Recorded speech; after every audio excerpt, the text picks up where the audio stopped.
Well, once again, thanks everybody for coming to this. I'm still obviously figuring this out. I'm in development as well as we're doing this. So clearly, I thought it was a good show. I mean, we had a tall order tonight. We were very ambitious tonight at Halloween Havoc. And I thought it was a fantastic card from top to bottom. The main event clearly was off the hook, as we knew it would be. And clearly I'm partial to ladder matches, and I'm extremely happy for Wes Lee. I mean, that's a real life wonderful story with Wes, and I feel really bad for all the mocking he's going to get for the bald guy hugging him at the end of the night. I used to have hair, and I'm not happy about it either. But I believe that's my penance for all the years of the bad stuff I did, is losing my hair. But again, our talent worked really hard. As everybody knows, we've got a number of young talent. We had them in a really ambitious show tonight, and I don't know, I'm overall pretty happy with it. I thought it went really well. And like I said, I don't know what else really to say about it. I guess, we can open it up to questions. I'm thrilled for our talent. They all seemed really happy. Everybody's healthy, as best I can tell. The medical team will obviously get back to me. I mean, we got a couple, I think, people in there they're evaluating, but everything looks really good. And considering everything that went on tonight, I think that's fantastic. That's a huge win for us. If you ask me, when you've got this many sort of, what do we call those matches? Stipulation matches. Do we say the G word anymore? Stipulation. Stipulation. Yeah, okay, yeah. I've been told we don't use the G word, I guess. So yeah, I'm so not good at this. I put a tie on and everything today, and I'm so uncomfortable. It's not even funny. But anyway, so yeah, let's just open it up, because again, I'll let you guys take it from here. And once again, there's going to be another one where I say, by all means, I'll take the feedback when everything's said and done. And I'm used to everybody being mean to me, so I'm good with it. Don't worry about it. I could use the help. All right, so before we go to the phones, we do have two members of the media that are here, so out of courtesy to them being in attendance, we're going to give them the first two questions. We'll start with Dave LaGreca. First of all, thank you for having us here today. You just said fantastic show, top to bottom. Working with the roster, how closely you have, how proud are you of what you saw tonight? Well, and so, again, that's where I guess I think the one thing that not as good as people want me to be, but what does make me good is that this talent knows how much I care about them. And I guess that, again, I can't stand, I don't know, I'm very close with them, and I get emotional when I think about it, because they're like my kids. So when I know how much these nights and these premium live events mean to them, and then they go out there and they put their bodies on the line. They work so hard. We do everything we can to reel them back, but then they look at you with those puppy dog eyes, and then they want to try it, and then they look at me and they say, "You did it," and I'm so, again, it's a really, I aged 10 years tonight watching the show. I'm so anxious for so many of them, but I'm so proud of what they did. This is, believe it or not, this is part of the development. You're going to have numerous of these stipulation matches throughout one's career, and a number of people tonight, again, got their sort of first crack at that. And trying to reel in a bunch of 20 to 25-year-olds isn't easy. And again, I make jokes about it, but I feel like every now and then I'm getting paid back, for some of the trials and tribulations I put creative through in years past. And so it only serves me right. But I'm so proud of them. Everybody was healthy. They were all happy. And when they're happy, that means the world to me. And so, look, we gave them a tall order tonight. We had, again, you had Damon and Julius in there. They're two young guys. They're amateur wrestlers, obviously, studs in their own right, but then they come out and they just have this war with one another. And again, it's built around this pretty deep storyline. And so, I don't know, we try to put them in as many, I don't know, main roster, I guess, situations that we can put them in. And we feel like they're doing really well. And then obviously we'll all go back they'll go with their coaches. They'll watch over these things, and they'll figure out places where clearly we can learn to get more mileage out of stuff and not maybe do so much violence for violence sake. And that's something that, again, is really tough when you've got a card full of sort of stipulation matches where it's not just one thing after another. But again, they all want to try stuff. And so as long as we feel like they can do it without, injuring themselves or the other person, we certainly want to give them that opportunity. And look, there's always going to be stuff that I can do better.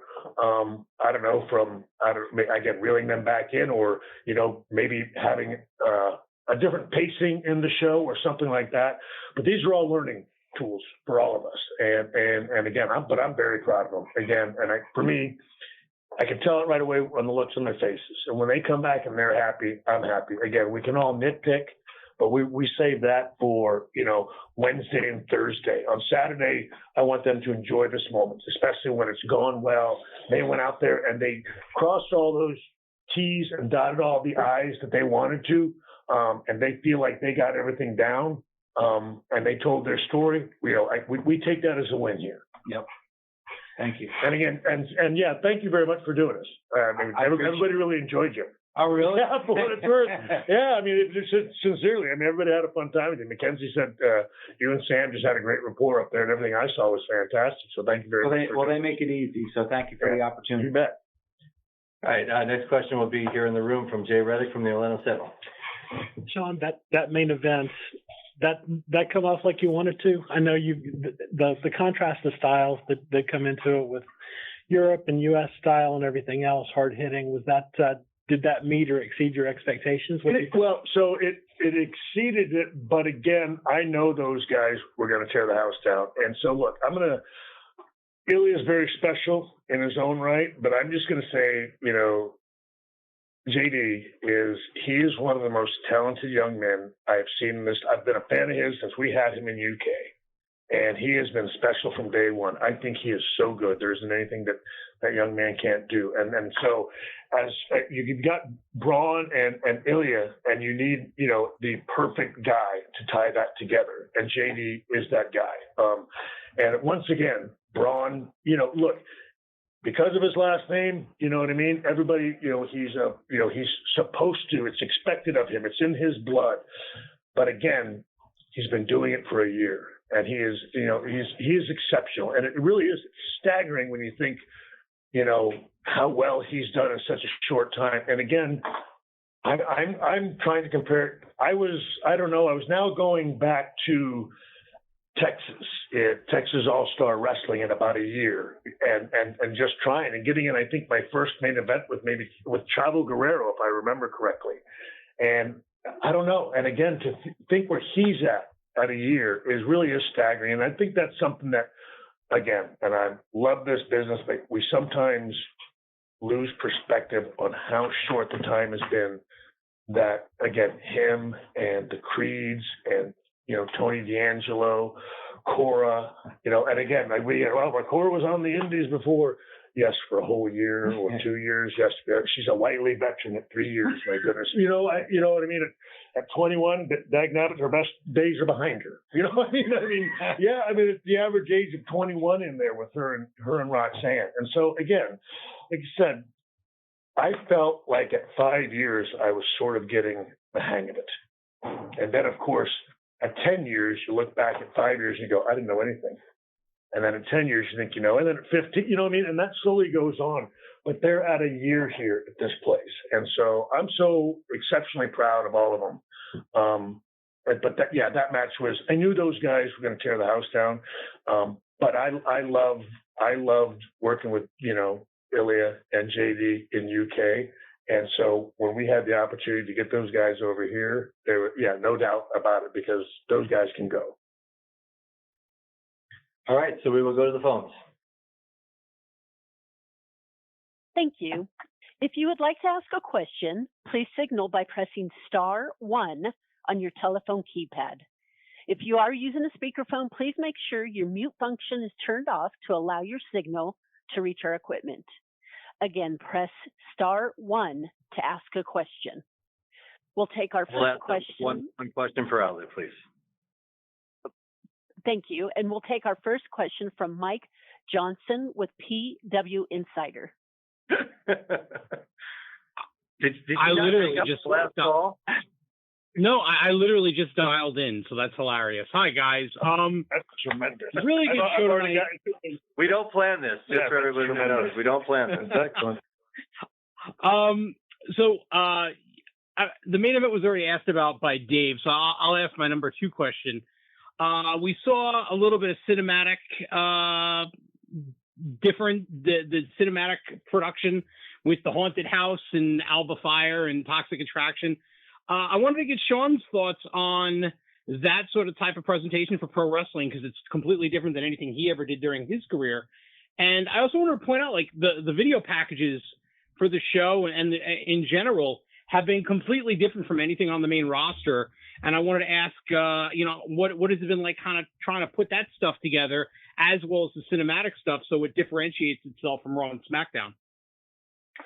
Well, that's one of those situations where, again, the team here, obviously, our creative team and the studio guys in Stanford just do an absolutely fantastic job. But that's people starting at about, 8 o'clock at night and go until 3:45 in the morning. And Mandy and Alba, JC and Gigi at about, 20 other people, working their tails off in the middle of the night. And look, yeah, it is different than anything I've ever done. But, the Halloween Havoc, that's not something I see us doing a lot. But at Halloween Havoc, it just feels like it works. And I think everybody understands we do that to a certain point, and then the rest comes into the building. So I don't think that is something that we would do on a regular basis by any chance. But when you have a thematic show like Halloween Havoc, and certainly we've done them in the past, it feels like it's sort of something, it feels like it's been an NXT sort of thing while we've been doing Halloween Havoc. And so we just wanted to sort of continue with that idea. And that seemed to be the perfect match to do it with. And so I guess, like I said, from my standpoint, I tell you what, I would find those very difficult, because I'm so, from a performing standpoint, so in the moment, and then to have to, take a totally separate night and go out there and try to get myself where I'm supposed to be on Saturday. I've always, I guess, again, the few times, the few really bad movies I've done, even doing that, I found to be very challenging. I thought that's what was so interesting about that, is just being able to turn that on and off, and not without that crowd out there. And so I'm always very impressed when the talent can pull that off as well as the ladies did. All right. And we'll take our next question from Michael Morales with Lucha Libre Online of Puerto Rico. Greetings, Shawn. Hope you're doing well. First of all, congratulations on a great show tonight. That premiere live event was incredible to watch. It was perfect. Since WWE is focusing too as well in the international market, do you think there's any kind of possibility that we may see NXT touring outside of the U.S., maybe Latin America, countries like Mexico, Puerto Rico, or Chile?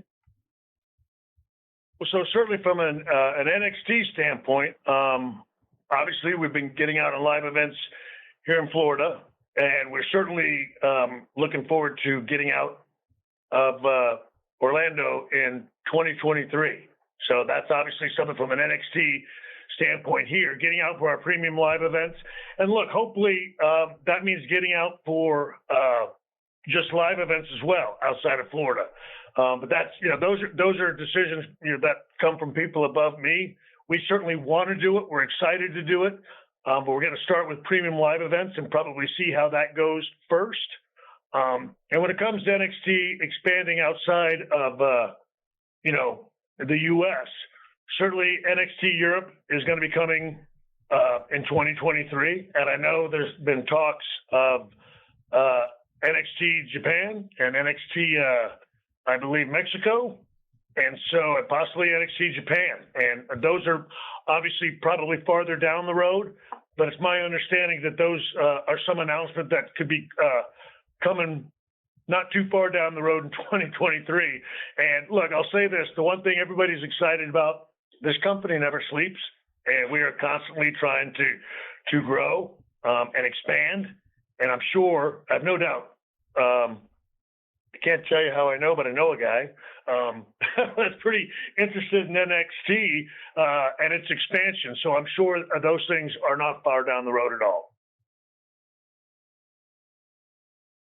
We'll take our next question from the line of John Alba with Podcast Pete. Thanks, Shawn. First off, I want to say the chants of "Let's Go Alba" are just so appreciated, and it really makes me feel special every time. Well played. Well played. Genuinely. But I want to talk about Wes Lee for a second. You mentioned the video that everyone saw on social media. It was clearly an emotional moment for him. What do you attest his success to in reaching that point? And I'd also like to ask you, related to that match, about Nathan Frazier, who I think a lot of people saw a breakout performance from in this one. So when it comes to Wes Lee, so we have been here with him through every step of his career. I've got to know that young man very well. He's, had to deal with some tough stuff. And I have been there every step of the way with him, and he is just one of the sweetest young men that I've ever met, and he cares so passionately about this. He's somebody, I guess he and I get along really well because we're both pretty emotional. And it doesn't sound very tough, but I think Wes and I have probably wept with one another more than two guys probably should. But he really appreciated our support and our belief in him. And I guess for some reason, he somehow felt like he didn't deserve it. And I guess that's what shocked me, because I find him to be a very pleasant young man. And I don't know, he losing his friend and all of that hurt him a great deal. And like I said, this job is so much more than the wrestling stuff. And again, I am guilty of getting way too close probably and way too invested in these talent, but I can't stand it when they go through that stuff and they're hurting like that. And so I don't know, we just wanted to be there for him. And what's resonated is that he's been real with the camera. The camera sees the realness of what Wes went through, and he was bringing who he was to that television. And people picked up on that, and all of it's real. And again, it's one of those things that I get an opportunity with these young men and women. So this business is entertainment, but for us, a lot of those moments are real. Again, when you win a championship, it is the company or someone in that company telling you they believe in you. They think you have something. Here, somebody like Wes Lee knows who it is that believes in him. And so, we spend those moments expressing that to one another. I don't know. That's just something that we, I don't know. I'll take the people making fun of me if I have an opportunity to share those moments with them. Again, I just know what they mean. Everybody, and again, I know we're not supposed to say these words. Everybody's marks here, and I don't have a problem with that. And again, that's just something, we all grew up wrestling fans. We all grew up wanting to do this. We all grew up one day wanting to have a title around our waist. And when you have the people in the company tell you that this night is yours, it means a lot to you. And tonight was that night, and I wanted him to enjoy it. And again, like I said, I've had people tell me to enjoy it, and I didn't. So I try to make sure that I really emphasize that I want them to enjoy it, to let it be real, and make the most of the opportunity. And like I said, at least to let them know that, at least for this moment, somebody believed in you and thought you were worthy of the honor that you got. And he's definitely had that tonight. Thank you. I believe you also asked about Nathan Frazier. Oh, yeah, and I apologize. I was just going to say on the Nathan Frazier breakout performance tonight. Nathan has a breakout performance every time he's in there. He's another kid, talented. we got an opportunity to get him in UK. And again, he's another one that I was just waiting till the world got normal again, that I could bring him over here and again, let the entire universe be able to take in what is Nathan Frazier. The sky's the limit for him. Tonight was one breakout performance, and I can promise you he's a pretty safe bet that we're going to have plenty more out of him. And that's, again, when you've got guys like him and Wes and Oro in there and Mello, again, it's like playing video games, and it's tremendous what those young men can pull off. All right, folks, we're going to do two more questions and then wrap up for the night. Sorry, am I babbling too long? No. All right. Long day. All right. And we'll take our next question from the line of Sean Ross Sapp with Fightful. Hey, Shawn, thank you so much. We saw what might be a teaser for the former T-Bar coming back. Like, what process goes into bringing somebody back that has been on Raw or SmackDown? We see that with Apollo Crews. He's had a really good run here. And how are you feeling about that? Excited. Well, look, so that's that's one of the things that I guess, so, it's not like we don't see what goes on out there in the social media world and the shaking of the fists at different things that were done with different characters over the years. And we do what we can here creatively to kind of, nudge, nudge, wink, wink. We see you and we hear you. And so, look, I would love to be able to take credit for that, but I got a pretty good head writer here that, comes up with some pretty snazzy stuff in Johnny Russo. Got to put you over there, Johnny. But look, that was just something he mentioned, just a quick tease, and I thought, like, that's fantastic. And so, look, I guess I'm already given a bunch away, but yeah, look, that's just when you get a talent, that one is very talented. We felt like was just coming into his own here in NXT prior, and then, I guess from our perspective, again, the pandemic and everything happened, and there were a lot of quick changes, and we lost a lot of people. And then over time, they found out that, like, okay, well, we're not maybe sure how we're going to finish the story they're in. And any time they're willing to allow us to have the opportunity to have them back, we look at it again, and I don't mean it in a bad way, but we find that as like a fun new toy. I mean, to be able to take guys with that much talent. And I think one of the things that we certainly try to do here, we're certainly going to try to do as much in the future, is do our best anyway, to not insult the fans and not pretend like somebody wasn't who they were, a short time ago.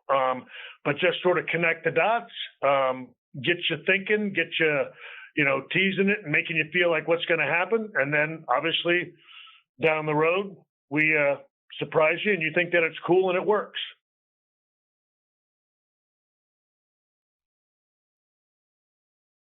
And we'll take our next question from the line of Justin Barrasso with Sports Illustrated. Please go ahead. Thank you. Congrats on a great show. So many positives, which is especially significant as the brand transitions into a new identity. As NXT evolves from the 2.0 era, how did tonight help establish a new identity for the brand? Well, I mean, I don't know. I guess, look, I will say this. As I mentioned the other day, the identity thing, look, I struggle with. I don't know. We just want to be NXT. I guess we just want to continue to develop talent, to make them better, to put them in as many different situations as we can, creatively try to round them out as performers, characters, athletes.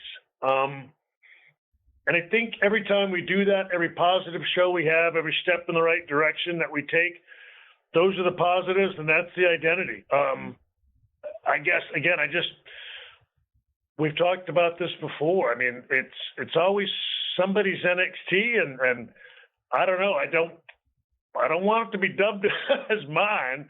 Again, it's our talent, and again, the people who enjoy it. I don't know. I just can't tell you any other way than that. I think we're just trying to put one foot in front of the other. Put one show behind the next, build on it, grow from it. All of us get better. We're all here growing together. We're a really close group here. The great thing that Hunter started here a long time ago was the culture here. It's the thing that I fell in love with. And as all this continues to evolve, that's the biggest thing I want to cultivate is the closeness. And again, all of us learning together, getting better. Nobody's perfect. Nobody's got the right answer every single time. We're all going to try stuff. We're going to throw a bunch of stuff at the wall and see what sticks. Some things aren't going to work. Some things are. We're all going to learn and grow together. And again, hopefully get better as all this goes on. I don't know what identity that makes us. I got to be honest. I just want it to be NXT. I want it to be the developmental brand that continues to grow superstars, continue to, again, evolve talent and help them. Again, it sounds silly, but I want them all to look back on a career like I had. I guess that, to me, that's the best gift that I feel like that I can give any of these men and women that come through here. I'm very fortunate to be 57 and look back on a bunch of stuff that I thought was really cool. And now I get all these young men and women coming in here looking to do the same stuff. That's why I get all personally involved in it, because I don't want to screw that up. To me, that is putting a great deal of responsibility in my hands, the hands of Matt Bloom, my creative team, everybody here at NXT. I want them to take that seriously because I don't want us to screw it up. This is their livelihood. This is their hopes and dreams. And that's what I want this NXT to be, is all of us, working our tails off to make sure we do that. And if we don't, I'm not, I'm the one that needs to get hit by the bus. And I have no problem with that, but I want us to help these talent. I want it to grow, and I want them to enjoy themselves in the process and be proud of what they've done here. I don't know if that's an answer, man, but that's the best one I got. Let's do one more, and then we'll call it a night. Am I wearing on you? No. To Adam. No, we can go all night if you want. You gotta go to sleep. I don't sleep anymore. They aged me 10 years tonight. I can't take the anxiety watching these kids go through that stuff. All right, we'll do one more, operator, and then we'll call it a night. Okay, thank you. We'll take our next question from Jim Barcelone from Miami Herald. Well, first of all, good job, Spielberg, on a great show. So, hey, from that standpoint of production and all, did things go as planned as far as timing for the matches and just getting all the segments and everything in? How did it go for you and the team? I think it went well. Look, so tonight we tried, we usually our Havocs and takeovers and premium live events and stuff like that. We usually do 5 matches. Tonight we were bold, and we want because we had so many good stories going in. We wanted to try 6. And so, I don't know. I think it went really well. That's something the team and I will go over, but I think everything went really well. Nothing sort of overstayed its welcome. We'd like to try to hit personally. I'd love to be able to, I think that 2.5 hours, 2:45 is our sweet spot. And so we might have missed that by a titch tonight, which makes me feel like, we need to, I don't know, that's on us, something we need to reconsider and go back and see if do we just go to the 5 again? But this was it's a really big theme show. We felt like, with the sort of cinematic match in there, it worked. But look, we can, again, we will, I got news for you. Nobody beats themselves up more than we do when we're done with these nights. So we'll definitely go back and look at that. But no, everything went on time.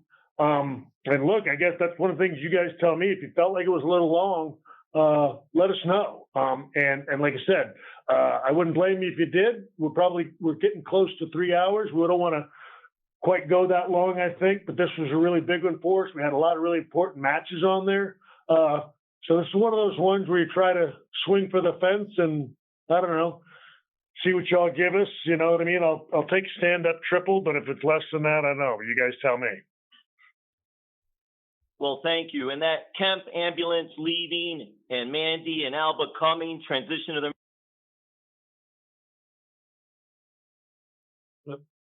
We cut him off. I think he was going to give us a compliment on that transition, that it was cool. And once again, that's to Johnny Russo. I'd love to take credit for that one too. But I'm throwing Johnny under the ambulance on that one. You don't want your name mentioned? Is that it? I'm not good at this stuff. Nobody's ever going to do these things again. That'll learn you. All right. Well, with that, Exciting. we'll wrap up tonight's call. I'll turn it over to Shawn for a few more closing comments, and then we'll call it a night. Well, again, if nothing else, I hope these things are a little bit fun and a little bit relaxing. Because I don't think I'm ever going to get the corporate talk down. It just isn't going to happen. Mag wheels on a dump truck, folks. I don't have to tell you. So, I don't know. I again, once again, I'll take the feedback, guys. Hey, I just thank y'all for doing this. Look, continue to help me get better. All of us get better at this. And again, I thought it was a fantastic show. I'm very proud of our talent. I appreciate you guys doing this with us. I don't know. I guess that's it, man. And I guess I should be, I got getting a note here that says I need to plug Doug Deadline, our next premium live event. If you guys, when you put it in your article, it's a premium live event on December 10th. Okay, when you put it in your article, make it sound like I said it more smooth, like it just smoothly transitioned in this seamless promotional plug for our next premium live event, as opposed to stumbling and bumbling like I did. All right, and hopefully by the next one, I'll have all my notes and everything done, and I'll get better at this, but it's highly unlikely. And with that, is that it, Dave? Is that too much? That was perfect. Okay, fair enough. And with that, we got 2 words for you. Yeah. Good night. I'll never want to do